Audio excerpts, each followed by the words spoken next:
El título de la lección es El Salvador que vino a nosotros. El Salvador que vino a nosotros. ¿Sí se acuerdan cuál fue el tema de la semana pasada? Amén. Bueno, para hacer un breve repaso así, ¿verdad? Habíamos visto que en la lección, en la primera lección el tema era Dios con nosotros, era cuando empezamos la lección. La segunda era luz en las tinieblas, que Él era, Él es la luz que resplandece en las tinieblas, ¿verdad? Y ahora la lección 3 es el Salvador que vino a nosotros. La idea principal, o la idea central, es que Jesús vino para nuestra salvación. Jesús vino para nuestra salvación. Vamos a leer algunos versículos del libro de Lucas, capítulo 2, del versículo 4 al 12, y ahí vamos a estar un poquito navegando ahí, ¿verdad?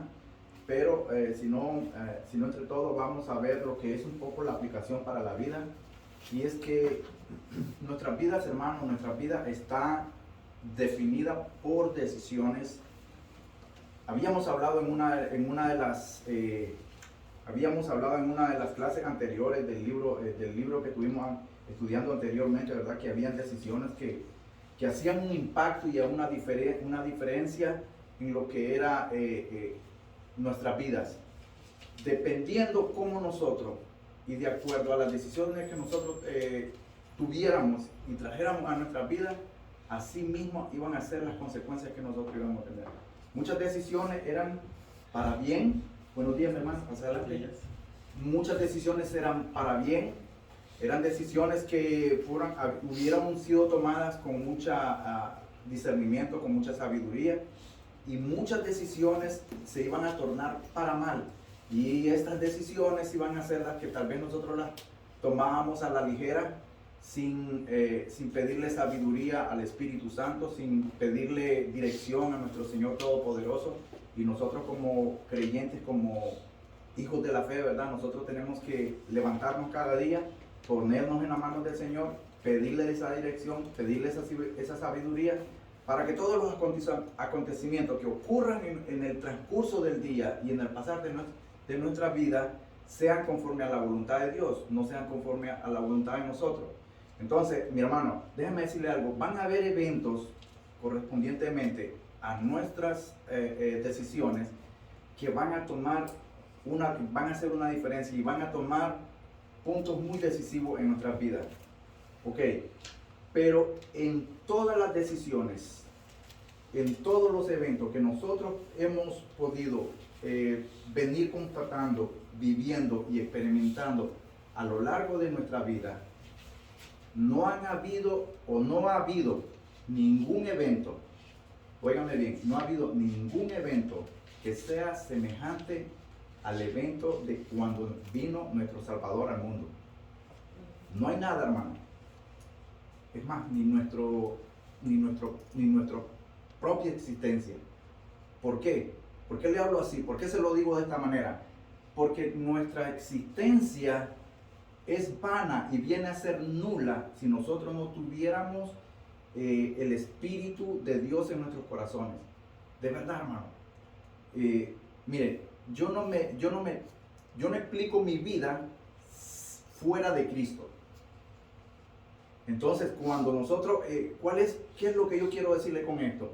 Que para nosotros y para la humanidad, no para nosotros, para la humanidad, para todos, los que existieron antes, los que han vivido antes, los que estamos ahora y los que van a venir después, el evento sin precedente es la venida de Dios al mundo, de nuestro Señor Jesucristo al mundo. Ese es el evento más principal, el número uno, mi hermano.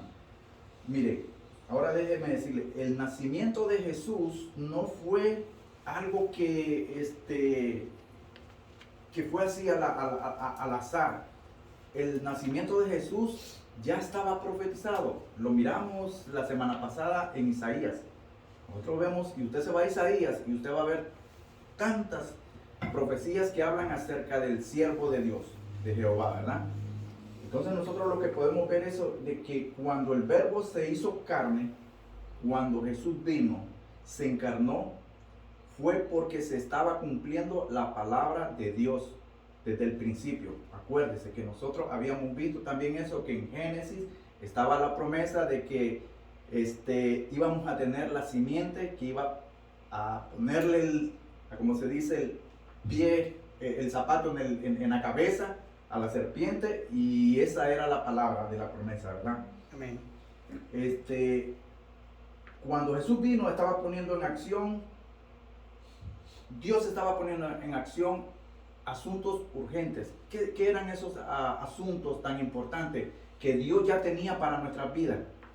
Mi hermano, los asuntos importantes era de que nosotros sin Jesús no podríamos tener salvación, porque Jesús es nuestra salvación. Y por eso esa era la importancia, la urgencia de que nosotros tuviéramos a nuestro Señor Jesús en nuestras vidas, que Él viniera al mundo. Por eso es que el título que dice el Salvador que vino a nosotros. Él nos vino a salvar a nosotros, ¿verdad? Amén. Ahora miren, en el contexto vamos a hablar así, algo así, de pasadita. En el contexto, el Evangelio de Lucas es indispensable. Tan indispensable a como nosotros vimos en la lección anterior, que era la luz en la tiniebla, que era Mateo que nos hablaba. Pero ahora Lucas nos está hablando sobre esta lección, y Lucas es indispensable.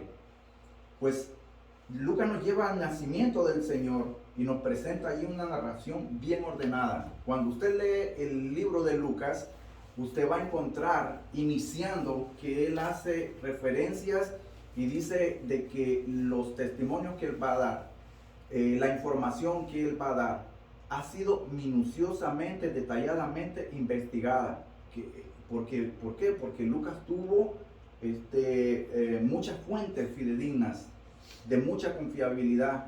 Y acuérdense que Lucas era, pues él era médico, y él era un investigador, y él cuando aparte de las virtudes que él tenía el don que le había dado el Espíritu Santo, de que él podía escribir, él podía haber escrito todo lo que él escribió, tanto en Lucas como en Hechos, ¿verdad? Entonces nosotros vemos de que lo que él había escrito era inspirado por el Espíritu Santo.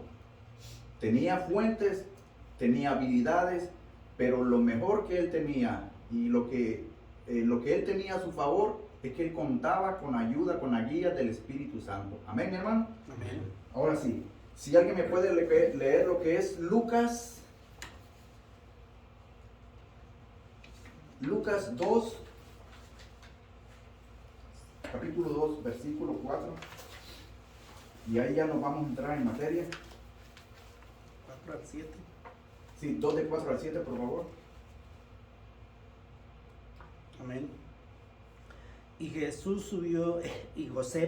José subió de Galilea, de la ciudad de Nazaret, a Judea, a la ciudad de David, que se llamaba Belén, por cuanto era de la casa y familia de David, para ser empadronado con María su mujer, desposada con él, la cual estaba encinta.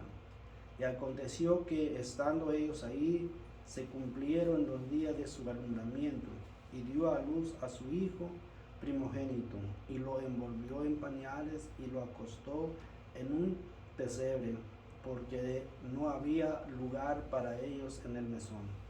Amén, gloria a Dios. Mire, mi hermano, mire lo que tenemos en el punto 1. Vamos a empezar lo que es el versículo 4, y cuando dice que José subió de Galilea, la ciudad de Nazaret, a Judea, a la ciudad de David, que se llamaba Belén, por cuanto era de la casa y familia de David. Y eso nosotros lo encontramos, porque como son escritos que estamos agarrando de la Biblia, nosotros lo encontramos en Lucas. Y nosotros podemos seguir averiguando y leyendo ahí y lo que nos está diciendo. Ahora, dice, en el nacimiento de Jesús disfrutamos la autoridad de un rey. Es la autoridad de un rey. El niño que nacería cumpliría con la promesa que Dios le dio a David.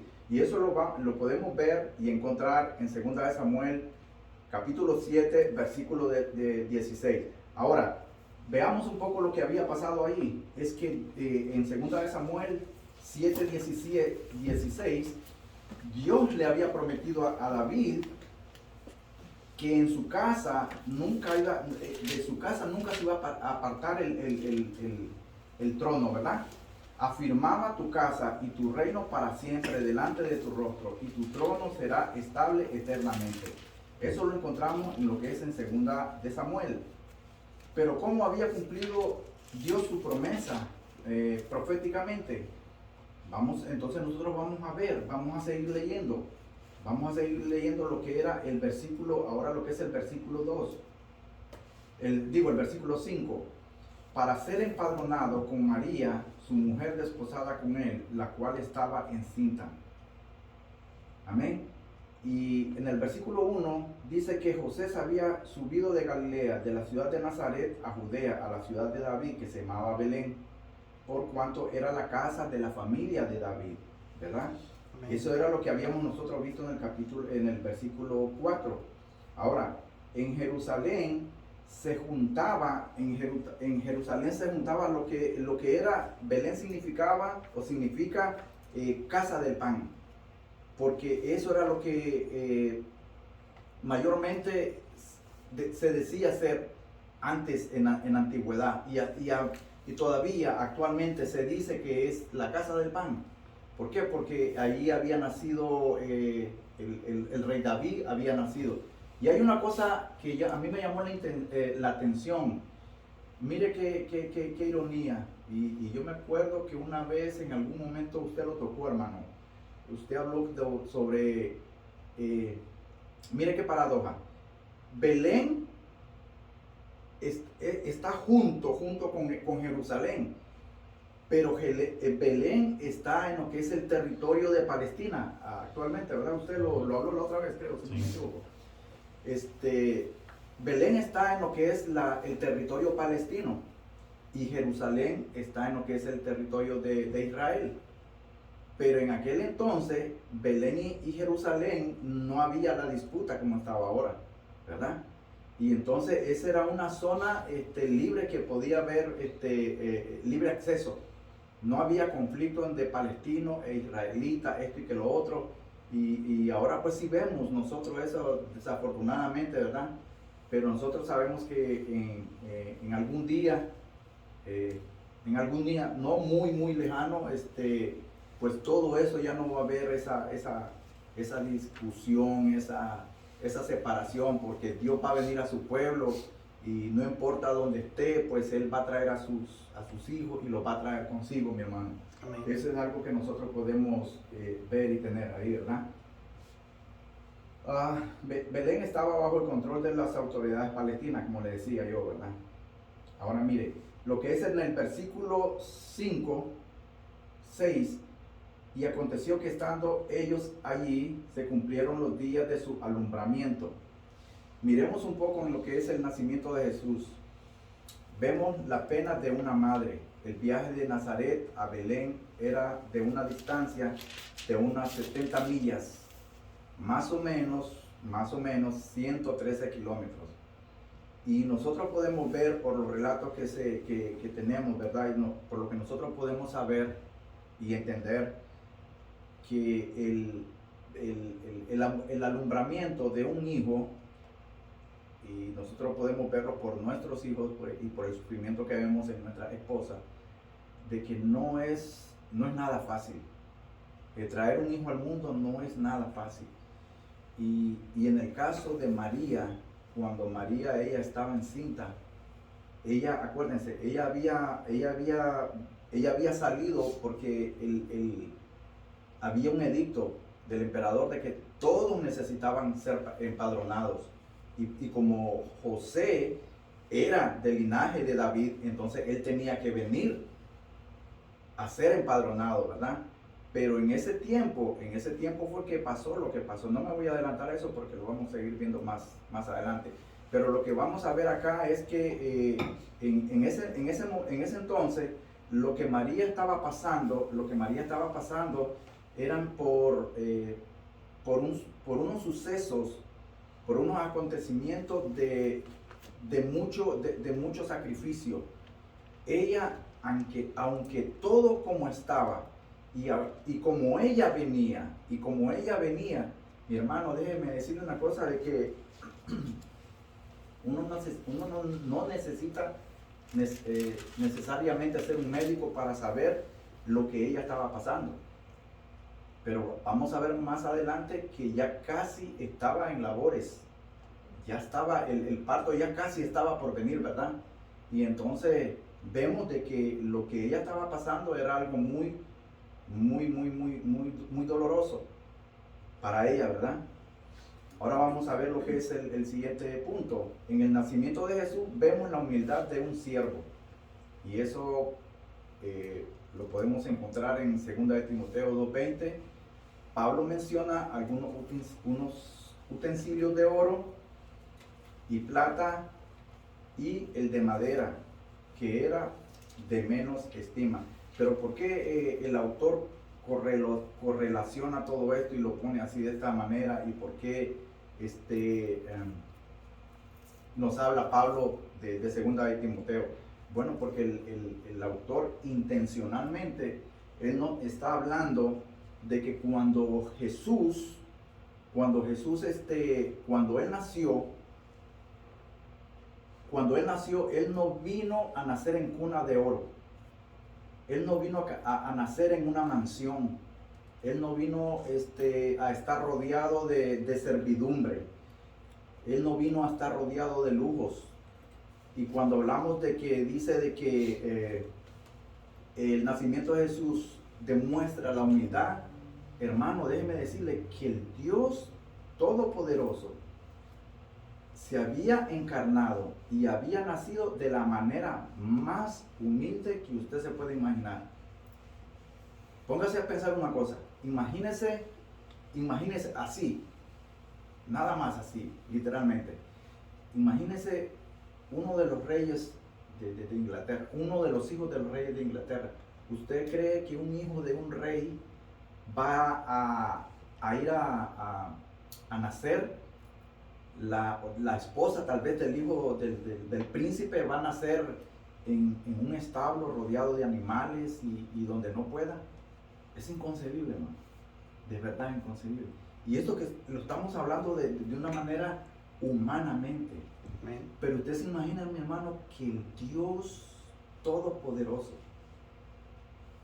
que Él es el dueño, el poseedor de toda su creación, Él se vino a dar y nacer de la manera más humilde. Wow, y yo me pongo a pensar en eso y ahí nosotros tenemos que ver, hermano, que la humildad de nuestro Dios, hermano, está por encima de todo. Y ese es un modelo que nosotros debemos de asumir y ver y tomarlo de verdad con mucha consideración, ¿verdad? Entonces, ok, eso es con respecto a eso, pero lo que nosotros vemos, que nos habla el autor y que nos dice acerca de lo que dice Pablo en 2 de Timoteo, es que, mi hermano, mire, y este es aquí el ejemplo que yo le estaba poniendo. Cuando nosotros vamos a alguna casa, o en nuestra casa, y nosotros vamos y nosotros tenemos muchas cosas dentro de la casa de nosotros que podemos utilizar en lo que es en el área de la cocina, por decir así. Y nosotros vamos a tener diferentes tipos de cosas que nosotros utilizamos para nuestra cocina. Pero ahí, en aquel entonces, habían cosas, bueno, yo no tengo platos de oro ni copas de oro, ¿verdad? Pero estamos hablando que en esos tiempos sí era se daba eso, de que los reyes tenían copas, platos, utensilios de oro, de plata y de todo, ¿verdad? Entonces, cuando uno llega a un lugar, a uno siempre lo reciben con un vaso de vidrio, con vajillas bonitas y así sucesivamente, ¿verdad? Y de acuerdo a las posibilidades de esa casa, van a haber casas tal vez de que no van a tener ese tipo de utensilios y van a tener, algunos otros van a tener de plásticos. En nuestros países suele mucho suceder eso. ¿verdad? De barro, correcto, de barro, de plásticos. Hermano, incluso hay otros lugares, y usted sabe, cuando vamos a nuestras partes más adentro, donde viven nuestros hermanos indígenas, hay unos que comen en hojas y en cosas así, de verdad. En Nicaragua yo sé que sí, yo me imagino que sí. Pero lo que le quiero decir, hermano, es de que entre todos estos utensilios, lo que era el oro, la plata, estaba también el de madera. El de madera, ¿verdad? Y entonces, pero ¿cuál es la comparación que hace aquí el autor? De que mire, como yo le decía, Jesús nació de la forma, de la manera más humilde, que él no eligió nacer en una cuna de oro, ni que fuera recibido con utensilios de mucho valor, de mucha calidad, sino que más bien fue lo más humilde posiblemente y lo más indecorosamente. Porque aquí lo que es la madera significaba que era lo más bajo que estaba. Y entonces cuando Jesús nació en un establo de madera, en un pesebre de madera. Perdón, en un pesebre. ¿Pero qué era un pesebre, hermano? ¿Qué era un pesebre? Hermano, el pesebre era donde le ponían el pasto o el heno o el zacate a los animales para que allí ellos se alimentaran. Pero como ellos no tuvieron dónde, entonces allí fue donde nació nuestro Señor Jesús. Ahí fue donde lo pusieron a él para que se pudiera calentar. Le pusieron un poquito de pan ahí, lo envolvieron y ya pues ya estuvo ahí él, ¿verdad? Entonces lo que nosotros vemos es la humildad de que el siervo, el Hijo de Dios, era humilde y vino para ser humilde. Él no vino para ser, él es un rey, ¿verdad? Pero él no vino para presumir, ¿verdad?, de lo que él tenía. Por lo contrario, él fue un modelo. Sí, mi hermano. Algo que me llama la atención en los libros históricos paralelos a los relatos estos sobre lo que hacía Augusto César en ese tiempo, era empadronar a la gente, era prácticamente tener el control sobre ellos. Por eso hacía ese tipo de empadronamiento.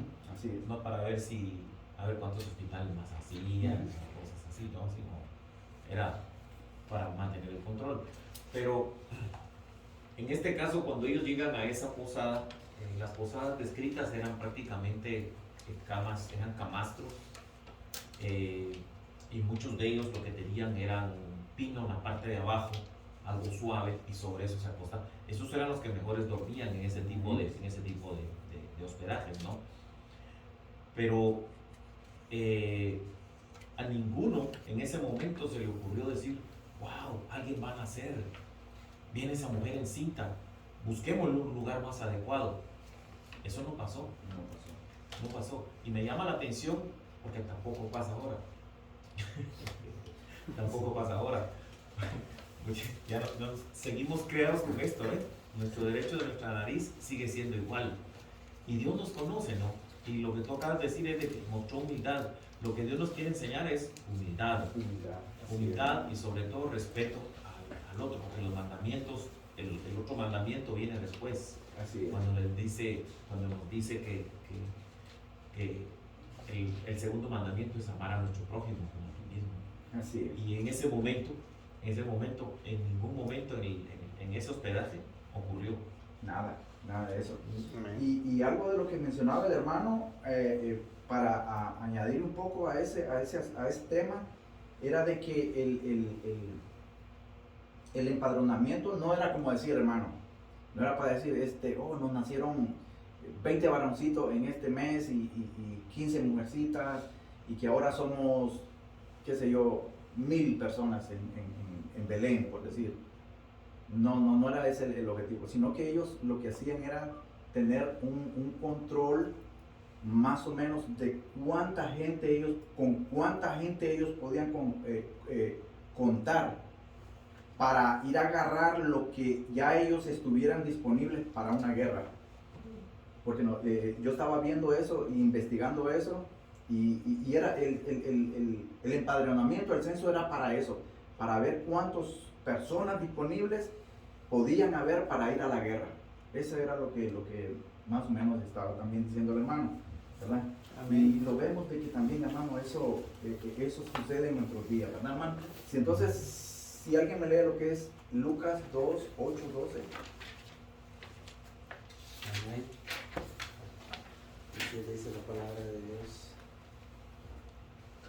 Había pastores en la misma región que velaba y guardaba las vigilias de la noche sobre su rebaño. Y aquí se les presentó un ángel del Señor, y la gloria del Señor los rodeó, y el resplandor tuvieron gran temor. Pero el ángel les dijo: no temas, porque he aquí os doy nueva de gran gozo, que será para todo el pueblo, que os ha nacido hoy en la ciudad de David un Salvador, que es Cristo el Señor.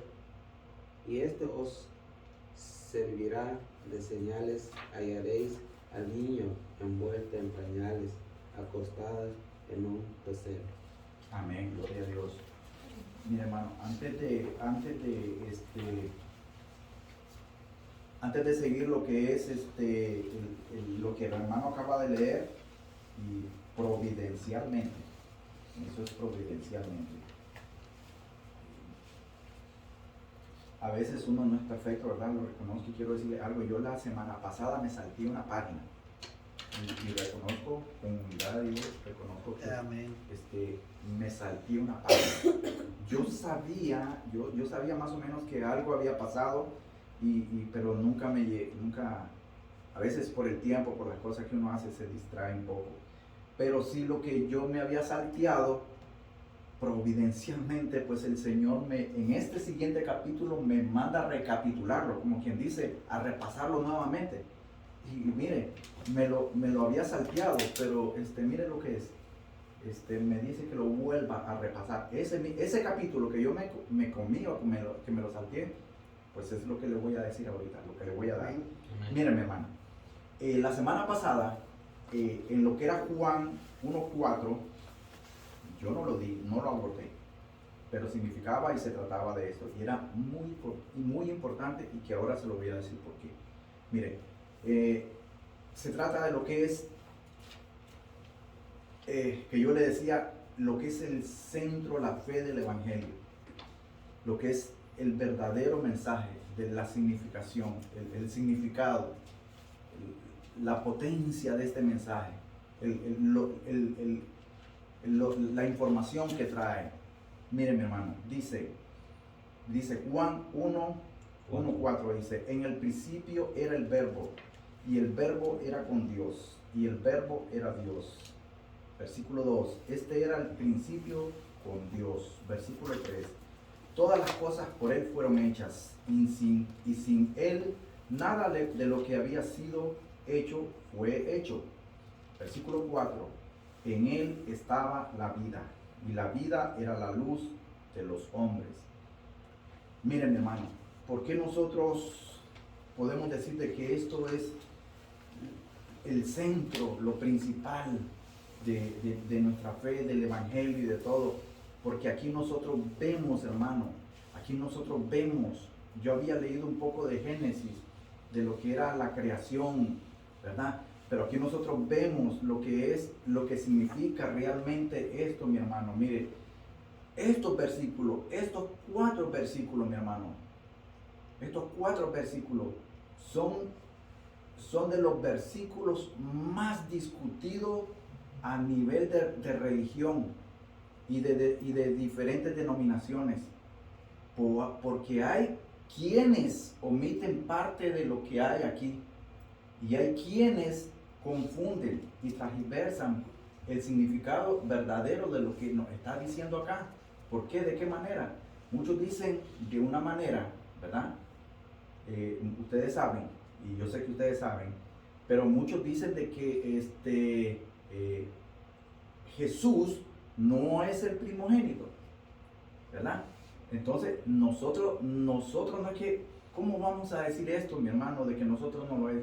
Si aquí Juan nos está diciendo que Jesús, mire, aquí hay tres este verbo era está en un participio continuo. No es que era y que no es y que no fue. Es que era y sigue siendo continuamente, y eso no va a tener fin. Hay 3 veces, mire, en el principio era el verbo. Y el verbo era con Dios. Y el verbo era Dios, ¿verdad?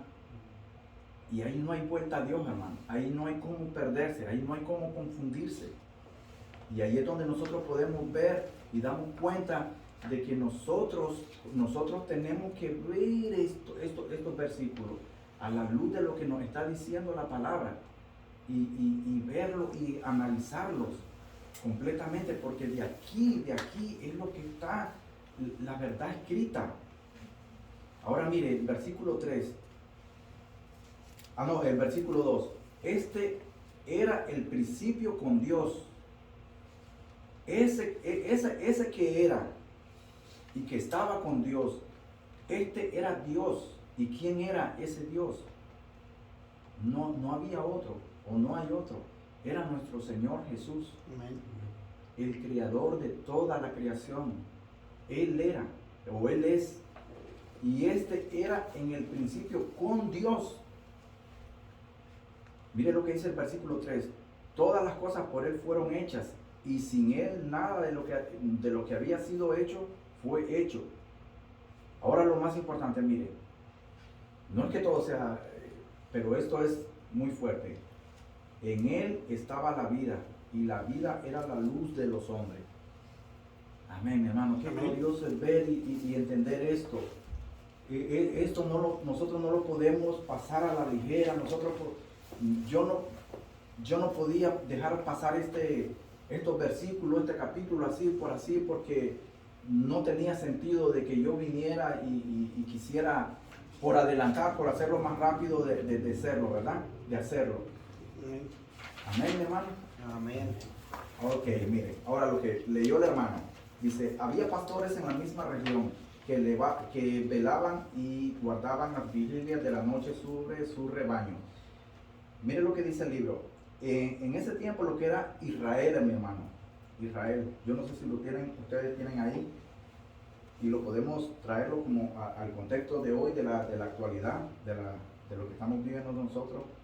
Los pastores se dividían en 4 grupos para cuidar las ovejas.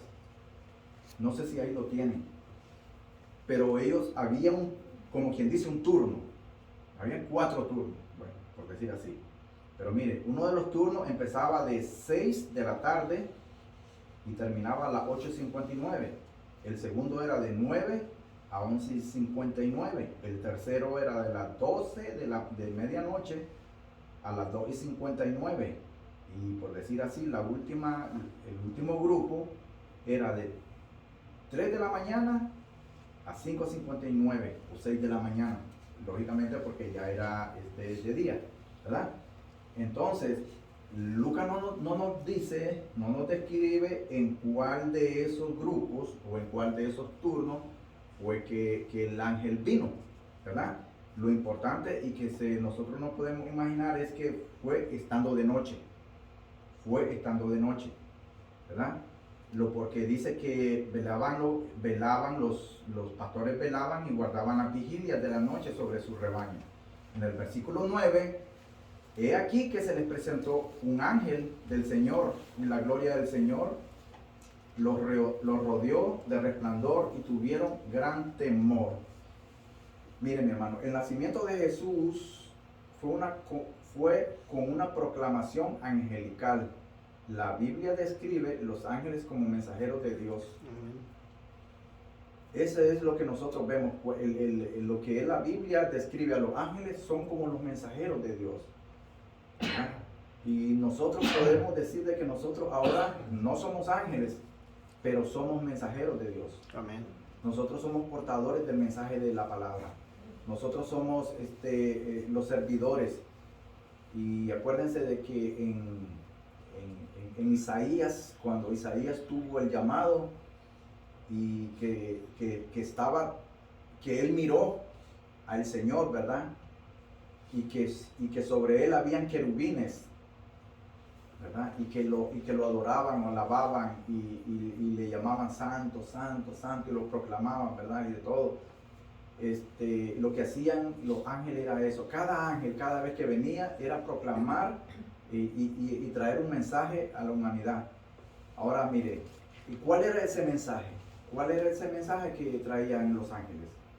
¿Cuál era el mensaje que traían los ángeles? Era la verdad del evangelio. La nueva que daban ellos era de que el Salvador había nacido, que el Salvador había venido. Ese era el mensaje que ellos traían, ¿verdad? El nacimiento de Jesús proclama su ministerio singular. El ángel describe 3 honores al niño: el del Salvador, el de Cristo y el del Señor. Amén. Pero en algo aquí no vamos a ver algo de aquí, mire. En el versículo 10, el ángel les dice a los pastores: no temáis, porque he aquí os doy nueva de gran gozo, que será para todo el pueblo. Miren, hermano, cada vez que un ángel se venía y se presentaba, la gente tendía, y no es para más, mi hermano. Imagínense ver un ángel bajar que se le presente uno, tal vez yo me quedaría paniqueado ahí, ¿verdad? Pero cuando esto sucedió, el ángel sabía cómo ellos se habían quedado. Inmediatamente le dijo: no teman, no teman, porque lo que él traía, la buena nueva que él traía, la noticia que él traía, iba a proporcionar gozo, y iba a traer regocijo, y él sabía, lógicamente, como era un mensajero de Dios, de que esa nueva noticia era la que los pastores estaban necesitando, y consigamente el mundo iba a necesitar. Lo que nosotros necesitamos, y lo que la gente que no conoce a Dios, es ese mismo mensaje, hermano. Es ese mismo mensaje de salvación, de que Cristo está con nosotros. Cristo vino para nosotros, para salvar y perdonar nuestros pecados. Ese es el mismo mensaje que se dio en aquella ocasión, y que nosotros podemos ser mensajeros y llevar ese mismo mensaje.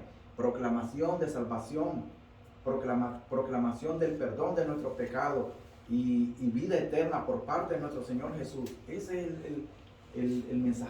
los mensajeros que nosotros podemos ser, ¿verdad? El nacimiento, mire, lo que es ser salvador, lo que es el ser salvador, mi hermano, mire, salvador es que Él vino para rescatarnos. Él vino para rescatarnos. Él es el único. Él será el único, y va a ser el único siempre, de que Él nos va a rescatar, Él nos va a salvar. Jesús. Después, Cristo. ¿Qué era Cristo o qué es Cristo? Cristo era el ungido, el Mesías, el ungido de Dios, ¿verdad? Y el Señor. Y en esa palabra del Señor, ahí se hace alusión a lo que es el señorío de Él, el poderío de Él. Ahí se hace lo que es todo lo que le pertenece a Él. Dios es el Señor. Él es el creador. Él es el dador. Y a Él le pertenece todo. Todo, mi hermano. A Él le pertenece usted, su familia, sus hijos, lo que tiene, su trabajo, sus deseos, su voluntad. Todo, hermano. Todo es de Él. Cuando nosotros venimos a Él, mi hermano, ya no es usted el dueño suyo. Usted le pertenece a nuestro Señor Jesucristo. Amén.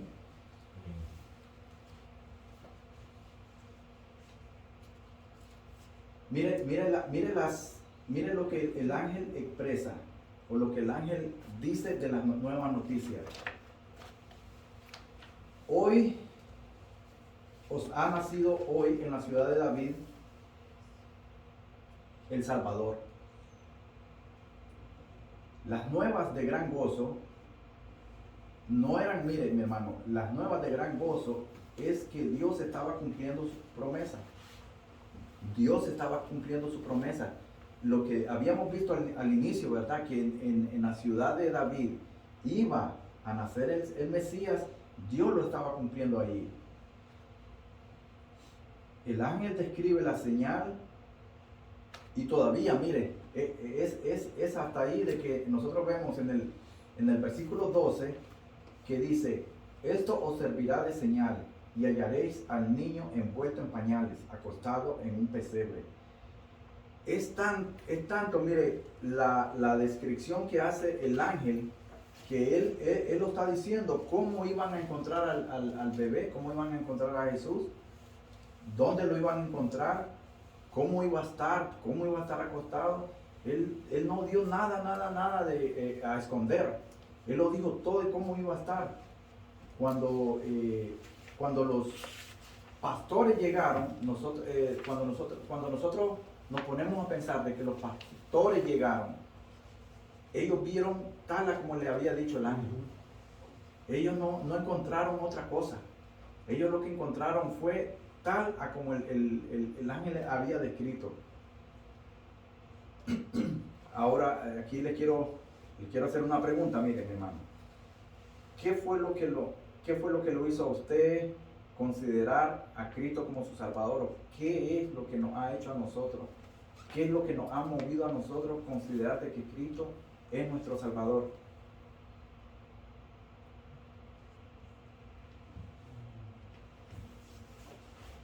Ahí.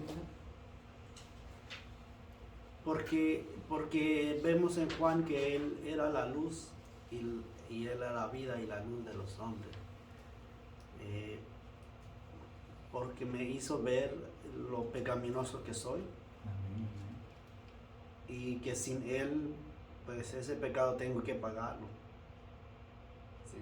Entonces cuando Él me abrió los ojos de hacerme ver eso, entonces ahí donde dice, tengo una necesidad de Cristo.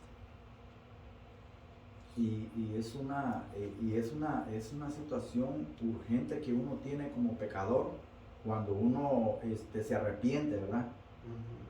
Inmediatamente cuando uno se arrepiente, uno siente esa necesidad, ¿verdad? De poner su nueva vida en alguien de que uno sabe de que le va a dar seguridad. De que le va a dar seguridad. Así, sí, ¿no? Lo que pasa, hermano, es de que lo que el pastor dice es que como somos pecadores y somos hechos de imagen y de semejanza de Él, eso es Sí. lo que dice Génesis. Entonces, nosotros sentimos ese peso del pecado arriba y no sabemos cómo salirlo y cómo sacarlo. Y cuando encontramos el arrepentimiento ante Jesús, entonces nos refresca porque sabemos que estamos perdonados. Así es. Entonces eso cambia nuestra vida, cambia nuestra manera de ser y ahí vienen los cambios, ¿no? Pero es por el arrepentimiento, ¿no? Sabemos de que hay un perdón. Porque si nos vamos por las leyes están hechas, las leyes de los hombres están hechas, pero todas exigen una compensación, un castigo. Así es. Mientras que la ley de Dios no. La ley de Dios no castiga. La ley de Dios dice, arrepiéntete y eres perdonado. Pero la única exigencia que Él tiene es el arrepentimiento. Mientras que en la ley de los hombres, aunque tengas arrepentimiento, de todas maneras tienes que pagar. Ante la ley de los hombres es así, ante la ley de Dios no. Ante la ley de Dios es el arrepentimiento y Él te recibe con eso. Y entonces, y mucha gente no lo entiende, y por eso es de que la fe es lo que vale. Y Dios nos da ese trabajo de decir, esas son las buenas nuevas, ¿no? Porque en el 14 hay una tierra paz, dice, Él nos da paz y buena voluntad. Buena voluntad, ¿por qué? Porque es nuestra voluntad la que entregamos nosotros ante Jesús. Y esa voluntad, Él es el que la va a moldear. Sí. ¿Verdad? Y eso es, para mí eso es. Sí, claro. Y de todo, como habíamos dicho, ¿verdad? Si nosotros no nos arrepentimos de corazón, lo podemos hacer de los dientes para afuera, pero si no nos arrepentimos desde adentro, mi hermano, no va a suceder nada. no hay nada, porque volvemos a caer en lo mismo y caemos y le damos vuelta. Caemos, nos levantamos, volvemos a caer, pero cuando nos arrepentimos de corazón y sabemos y ponemos nuestra confianza en Dios, nuestra seguridad en Dios, pues van a haber cambios definitivos, completamente definitivos, ¿verdad? Ok, el último pasaje sería Lucas capítulo 2, versículos 16 y 20. Amén. Y vinieron pues apresuradamente y hallaron a María y a José y al niño acostado en el pesebre. Y a él verlo dieron a conocer a los que se les había dicho acerca del niño. Y todos los que oyeron se maravillaron de lo que los pastores les decían. Pero María guardaba todas estas cosas meditándolas en su corazón. Y volvieron los pastores glorificando y alabando a Dios por todas las cosas que habían oído y visto, como se les había dicho. Amén, gloria a Dios. Miren, mi hermano, ahí lo que estaba leyendo mi hermano, nosotros podemos ver que cuando dice vinieron pues apresuradamente, mi hermano, cuando el ángel vino a ellos y se les presentó y les dio las buenas nuevas de que había nacido el Salvador del mundo, ¿verdad? Y que le había dado las indicaciones de cómo lo iban a hallar, de dónde lo iban a hallar, cómo lo iban a hallar. Hermano, estos pastores, nosotros vemos inmediatamente la diligencia de ellos. Ellos inmediatamente, se vinieron al encuentro a ver. Ellos venían gozosos. Ya ellos ya no venían, ellos no estaban temerosos, porque el ángel les había dicho que no temieran. Pero ya ellos, ese temor lo habían convertido en gozo. Ya ellos venían apresuradamente, ya ellos venían con ganas de ver al Salvador, con ganas de ver a su Salvador, ¿verdad? Mire lo que dice aquí. Otra cosa que dice que me llama la atención es que Lucas dice lo que el ángel le había dicho y cómo lo habían ellos encontrado, tal como el ángel le había dicho. Yo me imagino que interiormente ellos se habían puesto a pensar, todo lo que nos dijo el ángel es cierto, era cierto, completamente cierto. Mire, el nacimiento del Salvador en el mundo necesita ser anunciado. Era lo que yo le decía, nosotros tenemos que ser esos mensajeros. Después de verificar la noticia, los pastores salieron por las aldeas para compartir el mensaje. Hay algo que aquí me llama la atención y está muy bonito que el autor lo puso. Estos pastores fueron los primeros evangelistas. Ellos fueron los primeros evangelistas en llevar las noticias, llevar las buenas nuevas. Y aquí es algo también de que me pone a pensar un poco en lo que sucedió como cuando Jesús tuvo la conversación con la mujer samaritana en el pozo. En esa ocasión, la mujer samaritana fue, esa mujer fue la que le llevó el mensaje a los de su pueblo. Igualmente lo que Jesús lo que había hecho con esa mujer es lo que estos pastores habían hecho. Porque más adelante lo vamos a ver.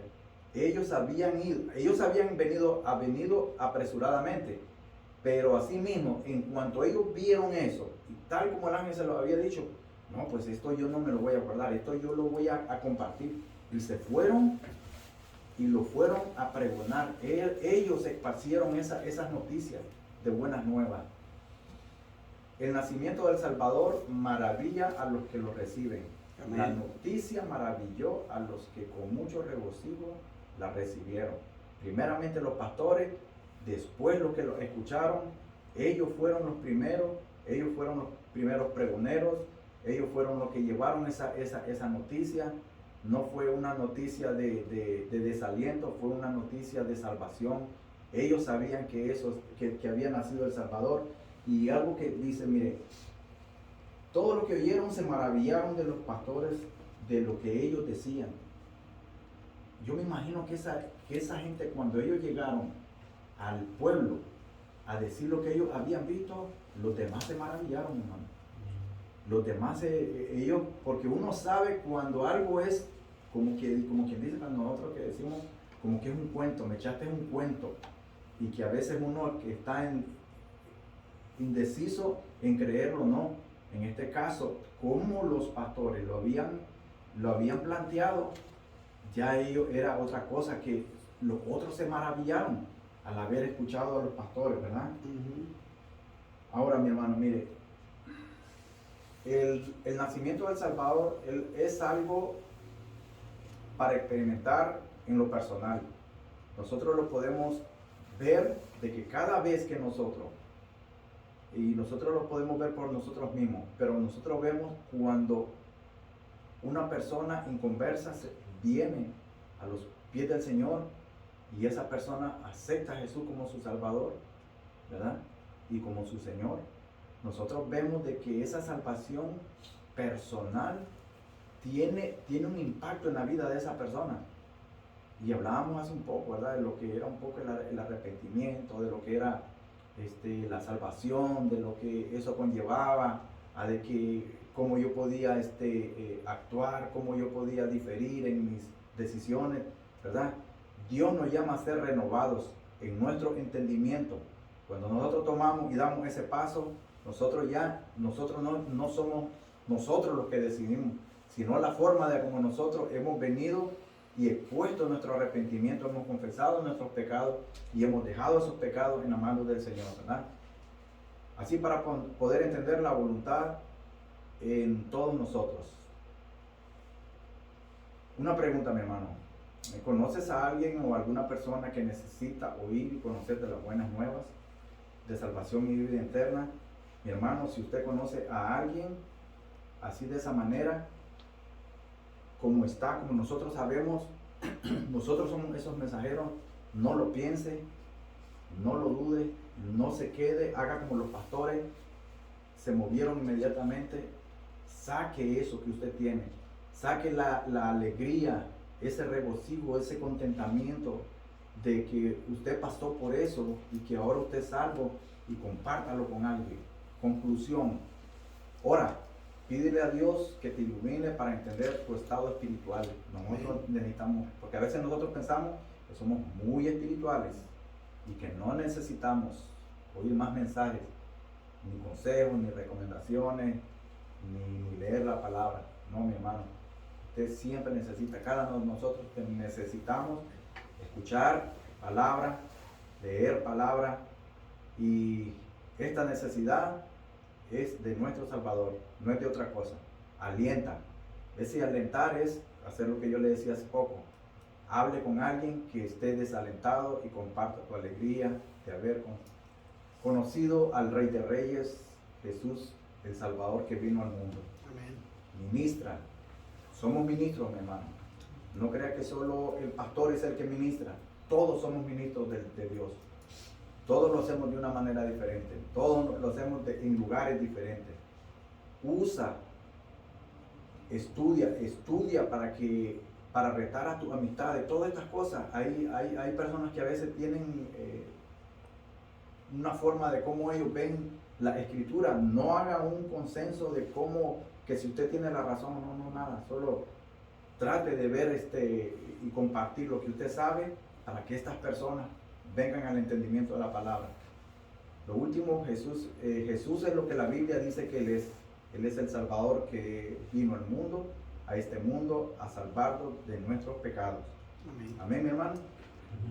Y ahí lo tenemos. Mi hermano, si nos ayuda mi hermana Julia en oración, por favor. Nomás quiero decir Sí, algo. mi hermano. 3 cosas que me llamó mucho la atención. Si damos cuenta por qué Jesús, al principio dijo usted que se humilló. Sí, Y viene una secuencia de todo lo que vimos, ¿verdad? De que, ¿por qué no fue revelado y se cumple la palabra de Dios que Dios no revela a los soberbios sus cosas. Dios revela a los humildes. Así es. Y el trabajo más humilde, por decirlo así, o más sucio que ven en la antigüedad son los pastores. Es el trabajo más, si uno es pastor, tú tienes un trabajo como hoy en día de limpiar hoteles. El que limpia hotel porque ve toda la suciedad que deja la gente. Entonces, como botar basura. Exacto. Entonces, ese es un trabajo más humilde. Entonces, ¿por qué Dios escogió a los pastores, no a los que tienen estudio en aquella época? Porque había gente también que son estudiosos. Pero Dios no buscó eso. Y me llamó la atención de lo que usted dijo de la samaritana. La samaritana era ante los ojos del pueblo en aquella época. Era la mujer más vil, porque más pecadora, más wow, es una prostituta. Ha pasado con tantos hombres, está en el 7 marido, ni aún es su marido porque no está casado. ¿Y por qué Jesús escogió a esa persona? No escogió a alguien que tiene una reputación que puede decir la gente, eso sí lo creemos, porque wow, qué reputación tiene. Porque Dios ve la humildad dentro de la gente, no ve la soberbia que hay dentro de él. Y otra de las cosas que me llama mucho la atención, hermano, ¿por qué los pastores cuando vieron los ángeles se asustaron con el asombro de ellos? No sé si ustedes han escuchado a personas tan bárbaros, yo no sé cómo llamarlas. Hay algunos que he escuchado yo que predicadores que dicen en sus oraciones que ven ángeles en medio de la congregación. Y si la Biblia dice que los pastores se asustaron por el asombro y ahora dice que ven ángeles, wow hermano, qué ángeles, y veo demonios que... Ve hermano, que tanta la doctrina tan va. Me viene retornando todo eso en la mente que cuando usted está dando el estudio, hermano, y dije, esto no voy a callar porque es muy importante que nosotros sepamos, hermano, que Dios nunca escoja al soberbio. Así es. Nunca escoja a alguien que se iguala a Dios. De verdad, hermano, en el momento que el ser humano se iguala a Dios, es un soberbio total. Así es. Debemos de humillarnos a Él, porque Él fue humilde. Y fíjese que lo que dice usted, hermano, de verdad tiene toda la razón, porque si usted ve en toda la Biblia, cuando alguien de los que miraban ángeles y de todo, ellos se sorprendían. Y los ángeles siempre tenían que decir, no temas, no temas. Y eso que dice el pastor es verdad. Ahora vemos cuántas personas que yo veo ángeles, estoy rodeado de ángeles. Y entonces decir, según ellos ven los ángeles y no causa nada. ¿Qué clase de ángeles verán? Ahí pues, ya eso es otra cosa de verdad. Y es muy interesante lo que dijo, hermano. Gracias, hermano. Sí. Amén.